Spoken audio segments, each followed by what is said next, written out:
Brilliance Audio presents Wildflower Hope by Greene.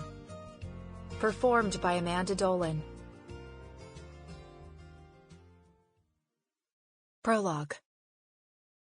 My father, Henry Lang, died in June, 2 months after he and I moved to Wildflower House. People speak about grief and its stages: denial, bargaining, acceptance, and so on. I don't doubt the truth of it. In fact, it seems to me that just about anything in life, whether a disliked task, or recognizing you've wronged someone and should make amends, or even being wronged yet needing to be the one to forgive, goes through similar stages. We navigate and rationalize our way through life and death, and all the in-betweens, until the actual end. And then, all the effort expended and pain endured in this life become moot, because done is done. Except for the loved ones left behind to pick up the pieces. I wandered through the high-ceilinged, near-empty rooms of Wildflower House, and along its wide, lonely hallways. Over and over, I found myself in my father's room. His ashes, in a beautiful brushed pewter urn, engraved with his name and dates, stood on his dresser. Seeing the urn, and myself reflected in the mirror behind it, I couldn't miss his hazel eyes. I had Dad's and Mom's straight dark hair. But those were surface features.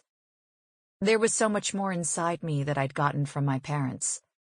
Much that was good, but also much that was not so good, including a sad lack of self-confidence and a tendency to build walls around my heart and brain to protect myself. Dad died in June. His hopes and secrets perished with him, but he left me with a maze of unresolved questions, and with Wildflower House. It was up to me to figure out what to do with them.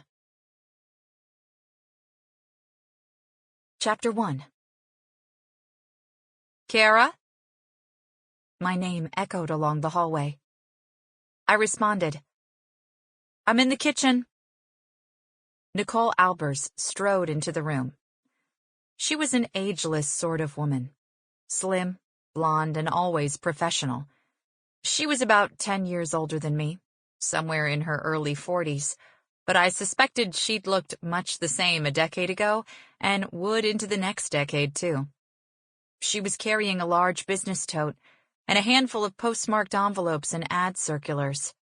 She set her tote in a chair, and waved the mail in my direction before placing it on the kitchen table.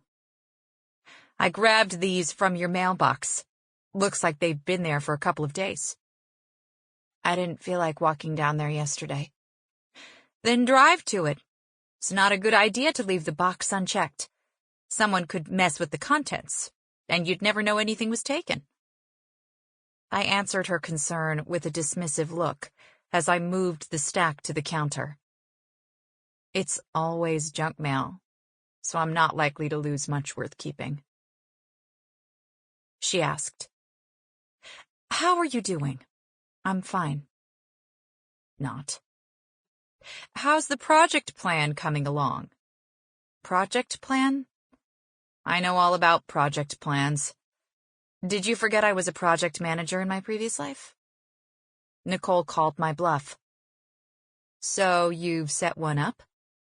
Not exactly. I shrugged. It's early days.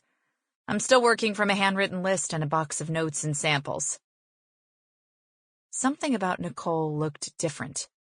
It took me a second, longer look, to identify what.